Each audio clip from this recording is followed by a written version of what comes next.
Merci de votre attention, madame, monsieur. L'actualité et l'ouverture à Genève de la 67e Assemblée mondiale de la santé. Les travaux planchent sur les problèmes sanitaires mondiaux et les défis en matière de santé.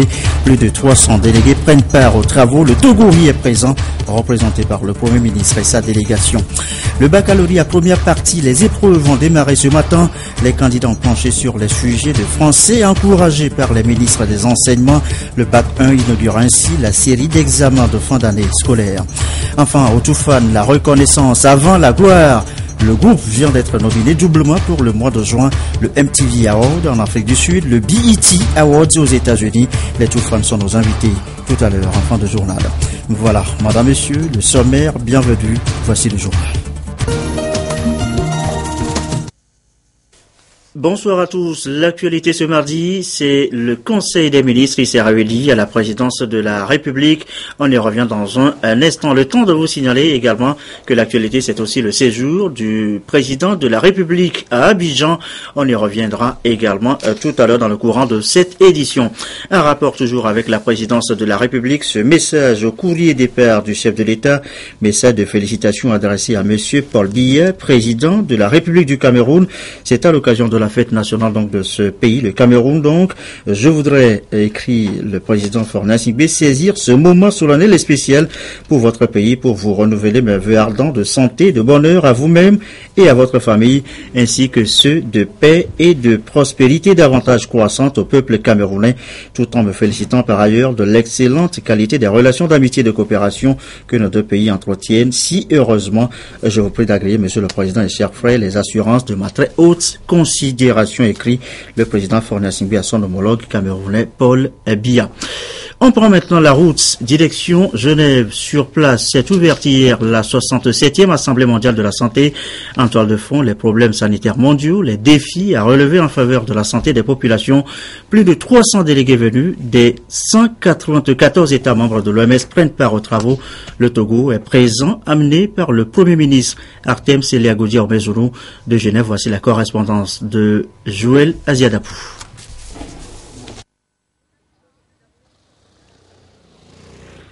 C'est au Palais des Nations à Genève en Suisse qu'a démarré ce lundi la 67e Assemblée mondiale de la santé qui a regroupé plus de 3000 délégués issus des 194 États membres de l'OMS, l'Organisation mondiale de la santé.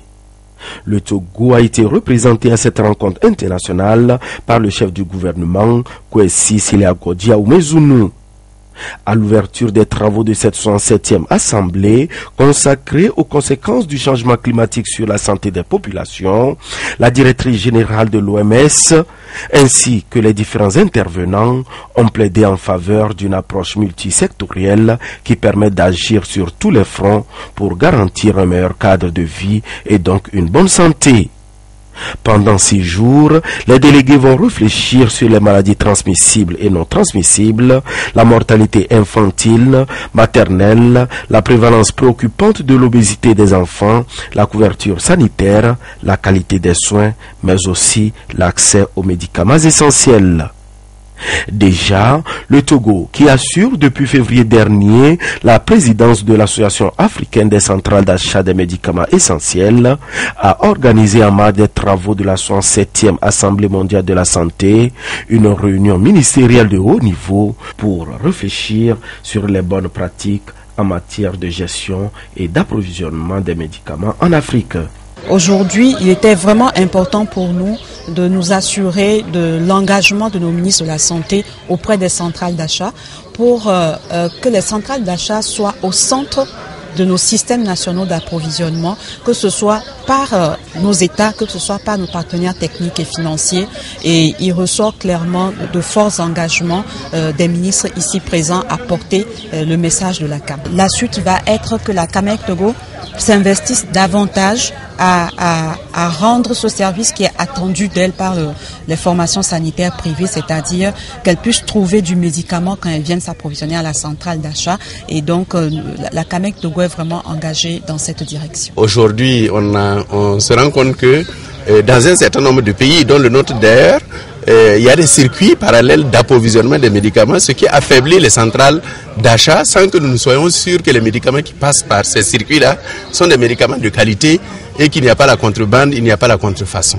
Et je crois que donc la réunion de l'association de l'ensemble des centrales francophones venait à point nommé pour appeler à nous, ministres de la Santé, la nécessité et presque l'obligation de faire en sorte que nos médicaments, nous puissions les acquérir par le circuit que nous avions mis en place avec nos partenaires techniques et financiers, ce qui nous demande nous-mêmes d'abord de nous conformer à cette obligation, mais ce qui nous demande aussi à entreprendre un dialogue assez rapproché avec nos partenaires techniques et financiers pour que ce que nous avions mis ensemble, nous puissions le respecter encore aujourd'hui, de faire en sorte que nous puissions utiliser les circuits de nos centrales pour acheter les médicaments, parce qu'ils ont d'abord les bons circuits, parce qu'il y a le contrôle de qualité, mais également parce qu'ils ont des magasins de stockage qui répondent aux normes de qualité en fonction d'un certain nombre de mesures qui sont édictées au niveau international. Donc cette réunion, nous avons voulu nous rappeler nous-mêmes nos obligations, mais nous avons aussi voulu nous donner une ligne de conduite, celle qui consiste à discuter avec nos partenaires pour l'avenir. La délégation togolaise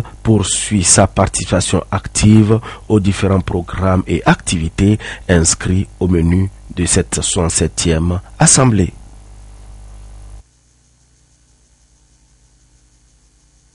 Je vous l'annonçais tout à l'heure en début de journal, le Conseil des ministres s'est réuni ce mardi à la présidence de la République. Et voici le compte rendu avec la ministre de la Communication, de la Culture, des Arts et de la Formation civique. Le Conseil des ministres s'est réuni le 19 mai 2014 au palais de la présidence de la République sous l'autorité du chef de l'État. Au cours de ces travaux, le Conseil a adopté 3 projets de décret et a suivi 2 communications. Le premier projet de décret adopté par le Conseil des ministres porte dissolution de la Société de location de matériel, en abrégé SLM. Créée en 1997, la SLM, Société d'État, était chargée de la gestion, de la maintenance et de la location de matériel de travaux publics et de génie civil. Cette société a malheureusement connu une série de dysfonctionnements liés en particulier à des coûts de maintenance de plus en plus élevés et à d'autres facteurs qui ont provoqué une perte considérable de marché, une baisse de compétitivité et une situation financière difficile. L'État a donc décidé de dissoudre la SLM et de nommer un liquidateur. Le Conseil a également adopté un décret portant dissolution de la librairie des mutuelles scolaires, la LUMUSCO. Cette décision fait suite à une chute de chiffre d'affaires due notamment à l'augmentation de la charge salariale, au renchérissement démesuré du prix des articles scolaires, aux méventes dues à la concurrence du secteur informel et au caractère saisonnier de ces activités. En dépit des efforts qui ont été déployés pour redresser la situation, il est apparu que la LUMUSCO n'est plus viable. Par conséquent, le présent décret du Conseil des ministres prononce la dissolution de la LUMUSCO et mandate le ministre de l'Économie et des Finances pour enclencher la procédure de liquidation. Le troisième décret adopté par le Conseil détermine la forme des statuts et le capital social pour les sociétés à responsabilité limitée, en abrégé SARL. L'acte uniforme de l'OADA de 1997 régissant le droit des sociétés commerciales et du groupement d'intérêt économique ne répondait plus suffisamment aux exigences de l'environnement actuel. Il a été révisé en janvier 2014 et est entré en vigueur depuis le 5 mai 2014.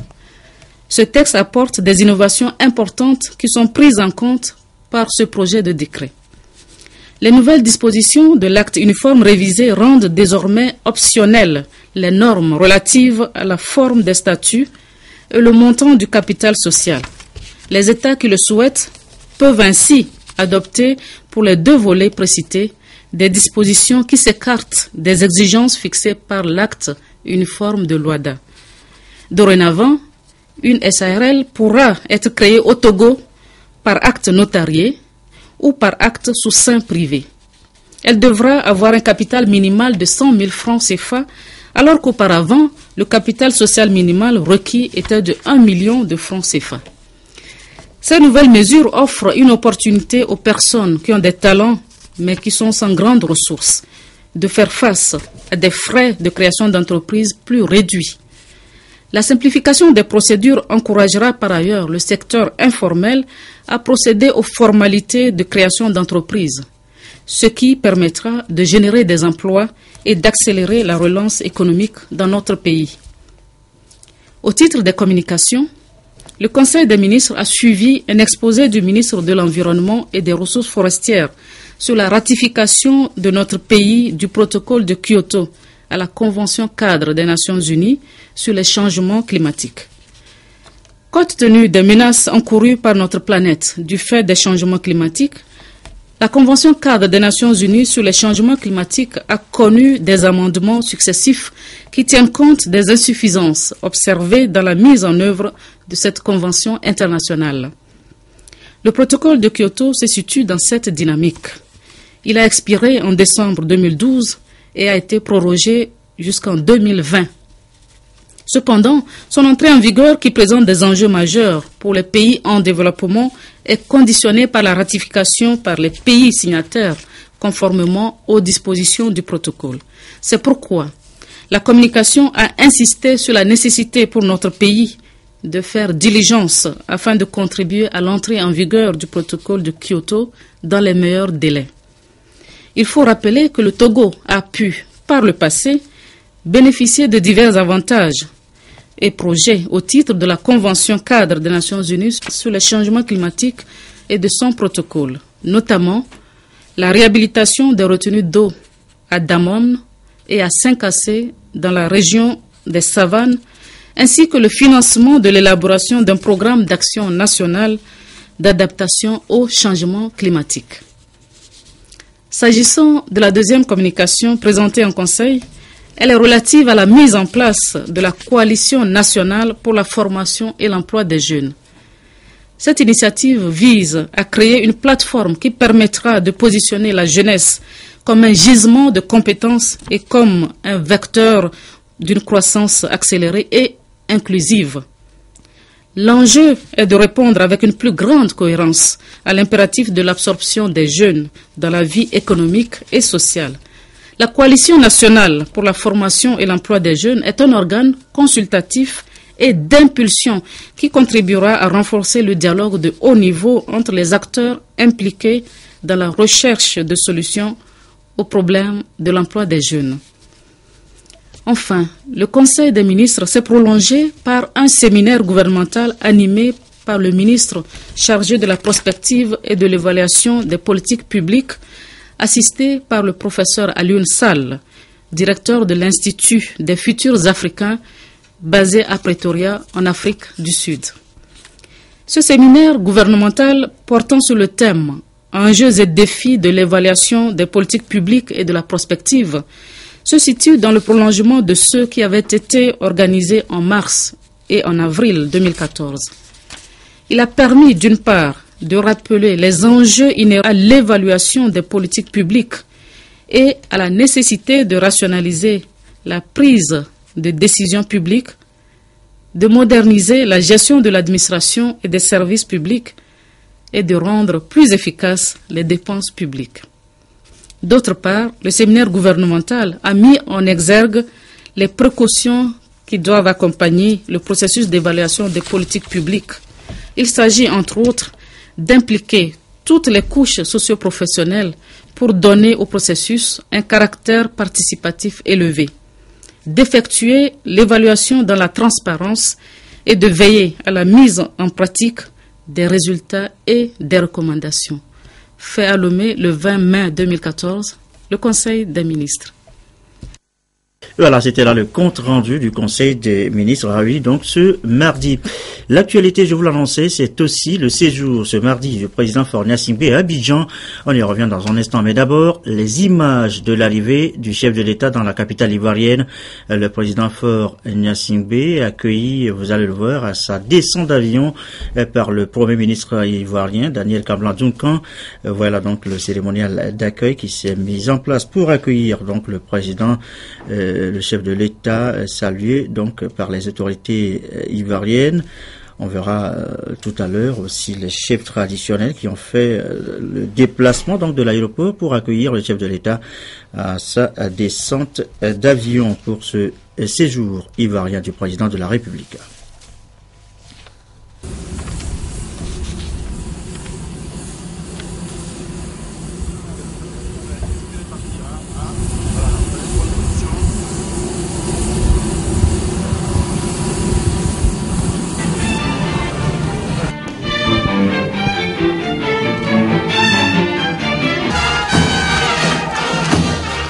Ivoirien avant que le chef de l'État ne soit conduit dans ses appartements et auprès donc du président Alassane Ouattara. Au menu de cette visite, la coopération bilatérale entre Abidjan et Lomé. Les deux chefs d'État, Faure Gnassingbé et Alassane Ouattara, ont fait le tour d'horizon des questions de la sous-région, l'UEMOA, la CEDEAO, le Mali, la Guinée-Bissau, le Nigeria.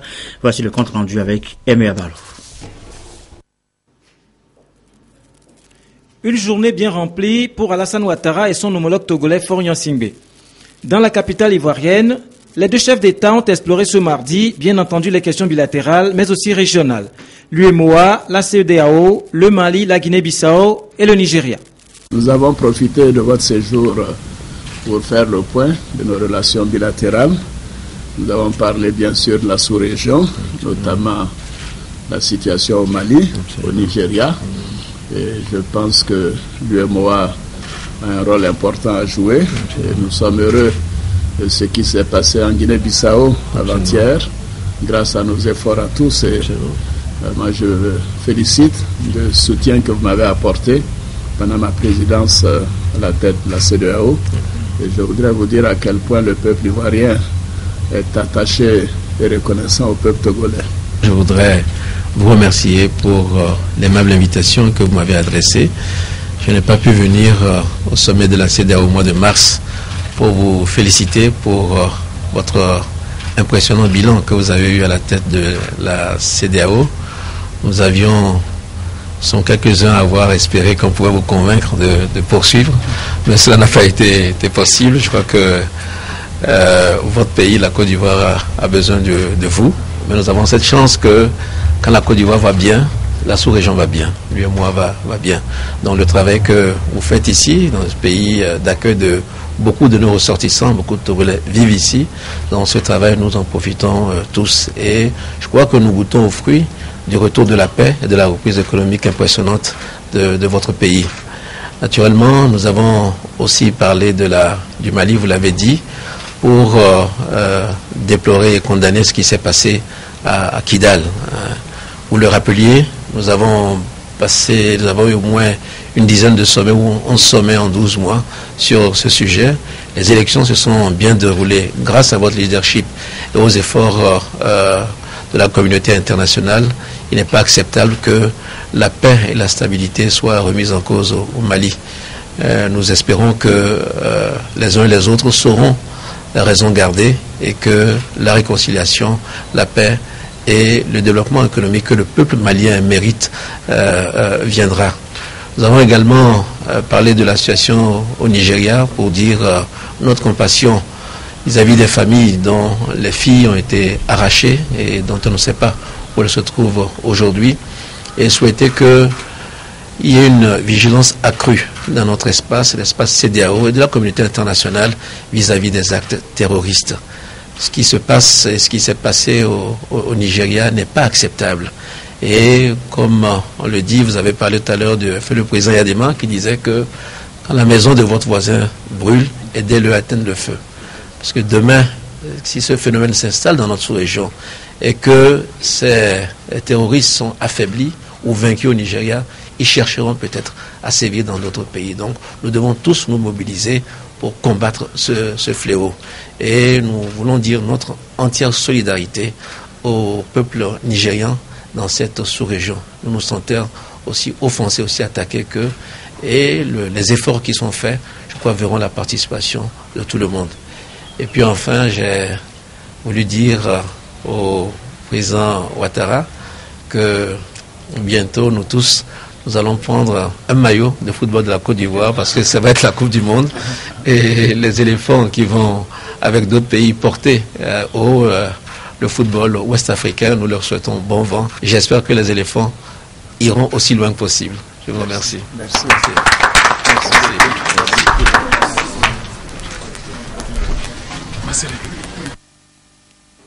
Après ces entretiens, le président togolais a pris congé de son hôte en début de soirée. Il a été salué à son départ par le Premier ministre ivoirien, Kablan Duncan.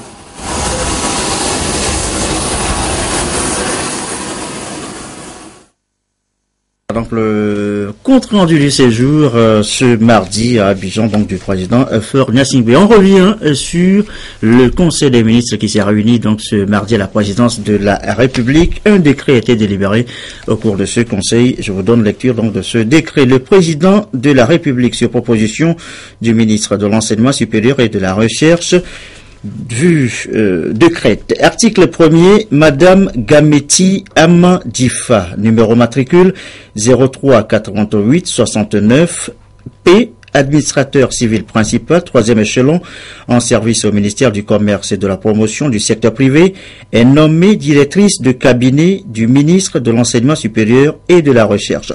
Article 2. Le ministre de l'Enseignement supérieur et de la Recherche est chargé de l'exécution du présent décret qui sera publié au journal officiel de la République togolaise. Autre sujet évoqué maintenant, la plénière ce matin à l'Assemblée nationale, 7e séance de l'année consacrée à la Charte africaine de la statistique adoptée à Addis Abeba en 2009. Les députés togolais l'ont ratifié ce mardi. Les précisions, Prince Adjato, Nancy Chana, Firmé Adjinari.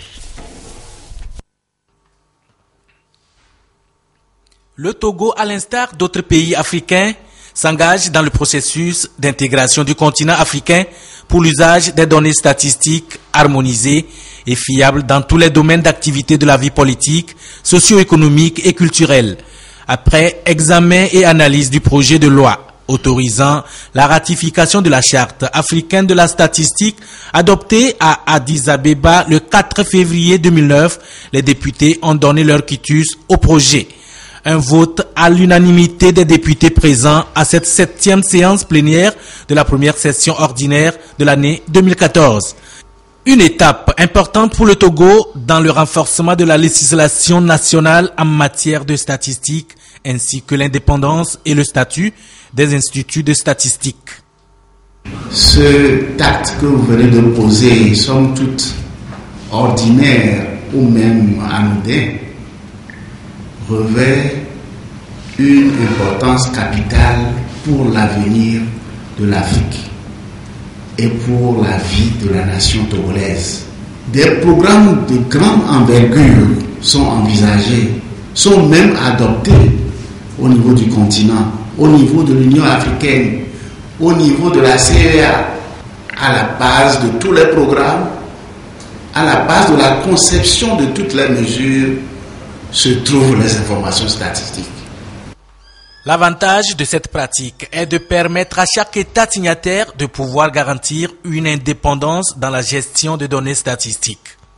Nous sommes dans un monde moderne où presque rien de bon, aucun programme de développement durable dans le temps et dans l'espace ne peut être conduit avec précision et succès sans données statistiques de qualité.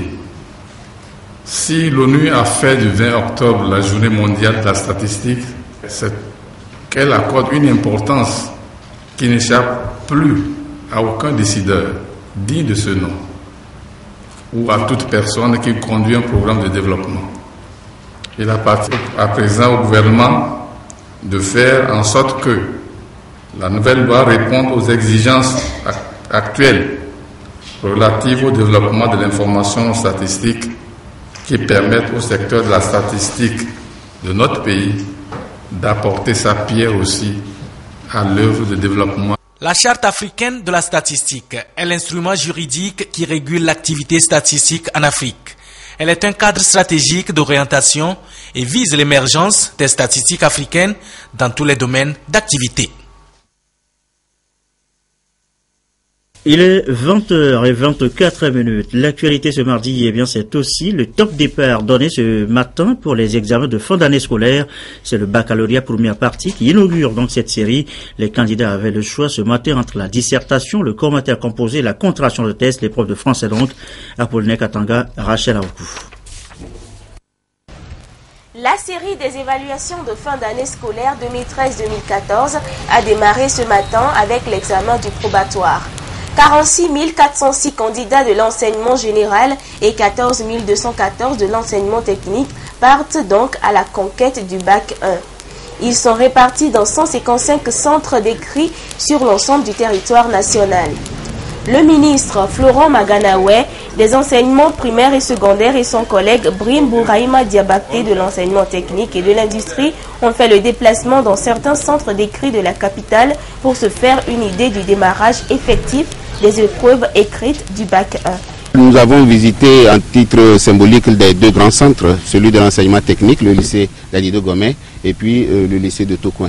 Nous disons que ça se passe bien, tous les établissements ont commencé, tous les surveillants sont en place et les épreuves sont arrivées à temps et tout a bien commencé. Nous ne pouvons que nous en réjouir. C'est au nom du gouvernement que nous nous sommes promenés pour souhaiter beaucoup de chance et du courage à tous les candidats. Le dispositif est à deux niveaux. Le dispositif est d'abord au niveau de nous-mêmes, de nos enseignants, qui pouvaient éventuellement remplacer les absents de manière à ce que tout se passe bien.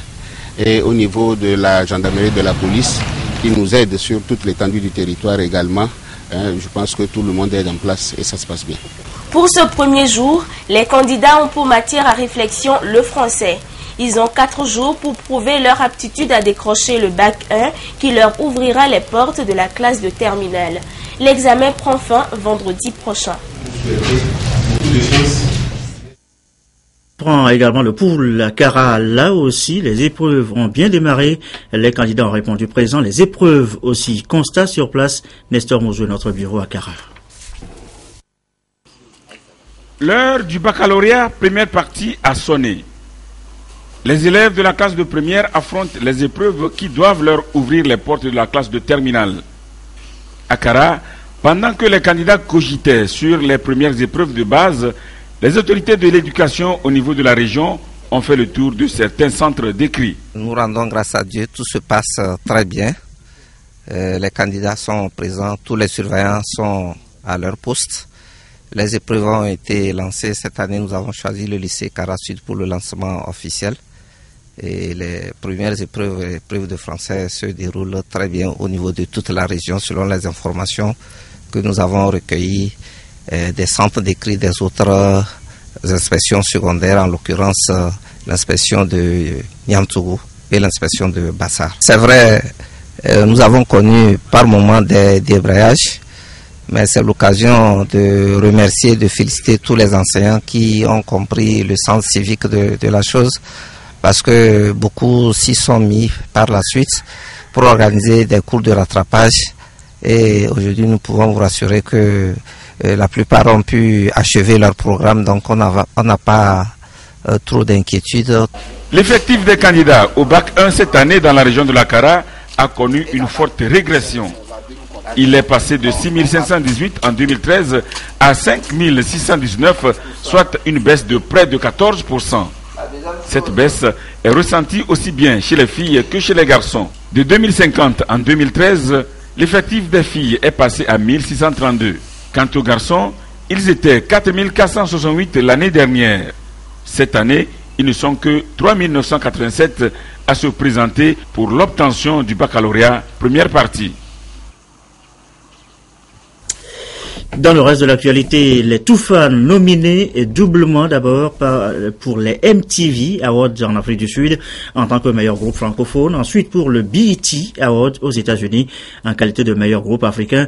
Une sorte de reconnaissance déjà pour le travail bien fait. On en parle dans un instant avec les concernés au plateau avec nous. Mais d'abord, le parcours des garçons Aimé Abalo.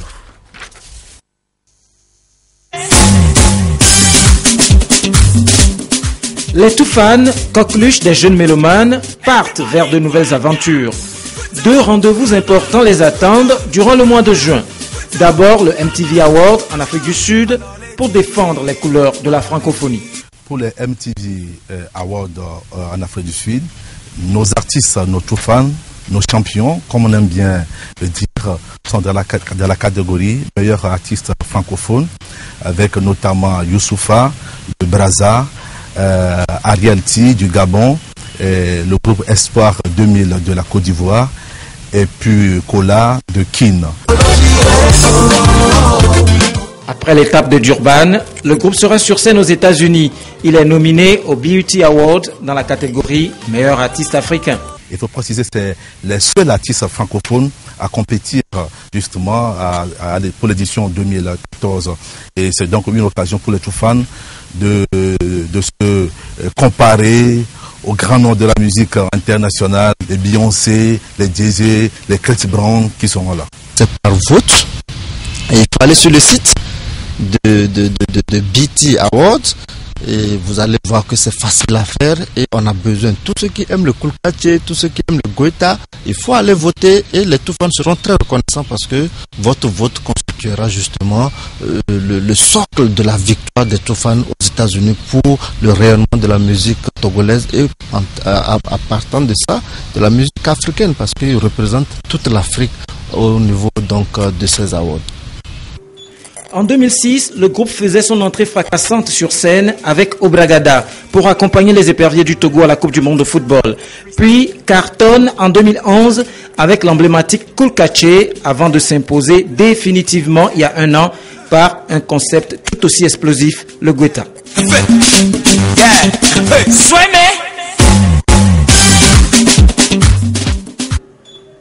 Plusieurs fois nominés au Kora et détenteurs du prestigieux Koundé d'or du Burkina, les Toufans ont toujours la rage de côtoyer les sommets. Le 4e album est en gestation, un nouveau virus en perspective qui devra lui aussi contaminer les cœurs juste après le mondial brésilien de football.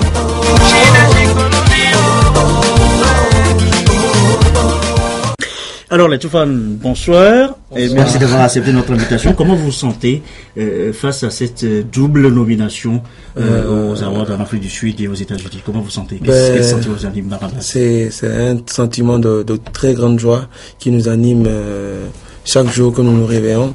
Pour nous, c'est un peu la consécration, on peut dire aujourd'hui, parce que être quand même nominé à de telles cérémonies, il faut avoir consenti beaucoup de travail, et je pense que c'est le fruit de travail de beaucoup d'années qui quand même s'est fait remarquer un peu partout dans le monde, et aujourd'hui tout fan au BET, MTV, voilà, on ne peut que remercier en Afrique du Sud, c'est pour le 1er juin, le 7 juin, voilà, et le MT. C'est énorme aussi aux États-Unis, c'est énorme aussi. Est-ce que vous pensez déjà, c'est une sorte de reconnaissance, mais là c'est la compétition, vous y pensez? Comment vous préparez? Mais moi je dirais déjà que au départ c'est Barabas. Au départ c'était des rêves, tu vois, c'était des trucs qu'on écrivait dans nos cahiers et tous les billets parce qu'on se disait que c'était juste pour les Américains. Aujourd'hui on a la chance d'être le seul groupe francophone à participer en 2014. Ça veut dire c'est énorme, vous pesez la responsabilité, vous représentez l'espace francophone, le Togo, l'Afrique. C'est plus qu'énorme en fait, c'est ce que je suis en train de dire, c'est plus qu'un rêve en fait. On se demande chaque matin si c'est une réalité ou bien c'est encore un rêve. Donc pour nous c'est comme Masta vient de le dire, c'est comment on appelle ces 5 années de travail sur l'international qui sont en train de payer aujourd'hui en fait. Et pour ceux qui ne comprennent pas, laissez-moi caricaturer un tout petit peu, c'est un peu comme la Coupe du Monde, comme si le Togo... Votre Coupe du Monde à vous. Oui, c'est notre Coupe du Monde à vous, puisque les MTV Base c'est pour les Africains, et c'est là où on reconnaît, on félicite vraiment ceux qui ont les meilleurs artistes qui ont travaillé au cours de l'année, et les BET c'est la Coupe du Monde, la Coupe d'Afrique en premier lieu, les MTV ensuite, les BET la Coupe du Monde, et on est le seul francophone, voilà, qui vraiment représente l'Afrique francophone. Si on revient un peu sur votre parcours, sur peut-être la dernière question, vous avez commencé, j'ai envie de dire petitement, en 2007 avec Obragada, vous êtes venu ensuite au Kulkache en 2011, et en 2013 c'est le Goïta, j'ai envie de dire Everybody Goïta. Vous imprimez finalement le tempo à la musique togolaise, n'est-ce pas? Ouais, pour nous c'est que le début, comme on a l'habitude de le dire, on est créateur de concepts, on chante, on danse et tout, et comme on le dit aujourd'hui c'est le Goïta, hier c'était le Kulkache. Vous avez réussi à casser le rythme ghanéen. Non, c'est Dieu qui est fort. Bien, merci pour ce passage sur notre plateau. On vous souhaite beaucoup de chance, que nos prières vous accompagnent également pour que vous ramenez donc les arôdes au pays. On va fêter ça la prochaine fois. Ouais. Merci beaucoup, les Toufan. C'est pratiquement la fin de cette édition également. On va se quitter sur les images du séjour du président de la République en Côte d'Ivoire ce mardi. Et si on peut avoir les images, une visite au cours de laquelle la coopération bilatérale entre Abidjan et Lomé, les questions d'intérêt commun, UEMOA, CEDEAO, le Mali, la Guinée, le Nigeria, ont été évoqués par les deux chefs d'État togolais et ivoiriens. On n'aura donc pas les images, on les avait vues dans le journal. La météo dans un instant, Cléo Sabine Poco, le magazine santé d'abord à 20h45. Carole Cueto à Franck Bédi et son invité nous parlent de l'hypertension artérielle. Ce soir 22h30, nos dernières infos. Merci à vous qui nous suivez à Gomé-Glozou dans le Bas-Mono et à Abidjan, Côte d'Ivoire justement, sur la télévision togolaise et comme d'habitude, toujours fidèlement. Excellente fin de soirée chez vous.